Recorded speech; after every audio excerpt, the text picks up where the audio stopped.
You hear me? Yep. Yes. Okay, great. Here we go. Well, I don't know about you, but I'm finding Thanksgiving this year is a really tough call. Sometimes lately, I've found myself invoking the words of Psalm 137. By the waters of Babylon, we sat down and wept, and we hung up our harps on the trees. How can we sing the song of our God in an alien land? COVID, all the craziness south of the border, the unstoppable fires in the West. Honestly, sometimes I do feel as though much of the living today has become paradoxical. Yep, even alien. And even our celebrations this year are tinged with ambivalence and regret. We can't gather together with extended family and friends around a common table. Our interactions are filled with the fear of contamination, and so we have to practice social distancing. And for a lot of people, I know this has led to depression and addictions and even suicide.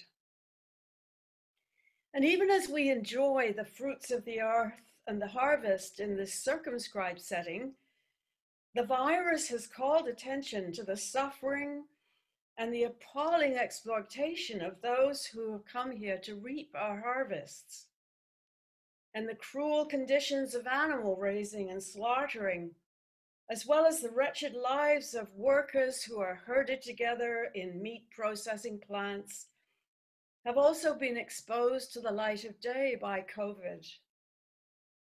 And news of violence perpetrated against racialized communities and against Indigenous women and children. It's all around us. So how can we sing a song to our God today? Why, even the joy of singing together has been silenced because of the risks of contamination. But,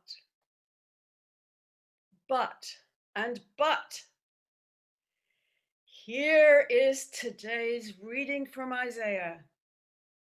And here is our God telling us to take heart once more, reminding us that suffering, violence, and death are not the will of the Holy One, and that the Holy One will never give up on us.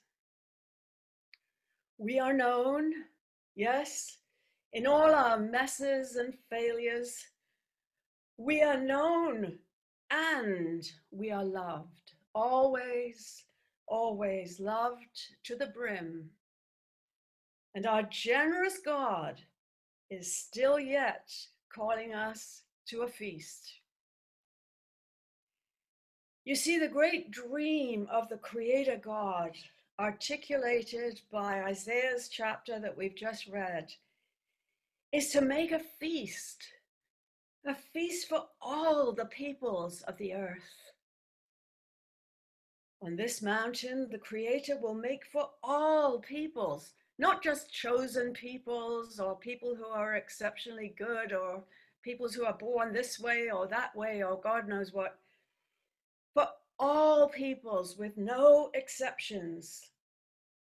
God is at work in that gigantic divine kitchen, cooking up rich food to serve, along with, and please note the descriptor here, along with well-aged wine.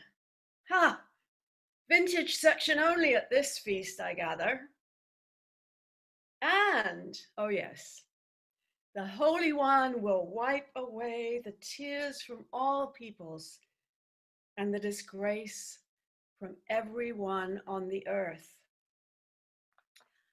What a beautiful vision of generosity and love for this Thanksgiving celebration. All are invited, all are welcome, all are fed. This is the dream of our God, a God that we have learned to recognize and celebrate as a trinity of persons. Because God's essence and God's being is so rich and diverse, it can't help overflowing into relationship and diversity and life and vigor and greenness. It can't help being shared in all its diversity with this wonderful, generous love. So for sure, COVID has brought untold suffering, especially to the thousands here and all over the globe who have lost their loved ones. But like every crisis in human history, it also presents us with opportunities, a kairos moment, one which presents crisis, but along with the crisis, new opportunities for change. COVID has brought in its wake an outpouring of kindness and care. The idea that we're all in this together has brought neighbors to open their front doors and come tumbling onto the streets outside to bring goodwill to the neighborhood. Look at Alan and Becca singing outside as a case in point. One of my neighbors has put up a sign with a contact number to call if any of us are aware of anyone who needs shopping or other services done. New combinations of personal and corporate outreach to the vulnerable in the city have been mustered, not least by Zach and all the volunteers at Holy Trinity. On a national scale, the fact that COVID has shone a light on the darkness of the horrible conditions of immigrant workers and factory farming has brought calls and efforts for reform of the food chain and our supply system. People are also developing appreciation for the need of a strong public sector in our lives to ensure regulation and also to enact regulation on a large scale so that we will no longer be suffering from privatized and other things that have kept profit as the primary motive for our society.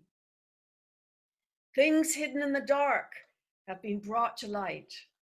The exposure of the private and profit-making services for the elderly that have stripped those services in so many care facilities to the bone in the very pursuit of shareholders' profits has brought calls for openness, for inspection, for regulation, and for reform. And the satellites that are orbiting the Earth have revealed the diminishment of pollution in the atmosphere, thanks to, for one thing, the decimation of travel by cruise ships and by air. Mind you, I wonder if there are actual dolphins swimming in the canals in Venice.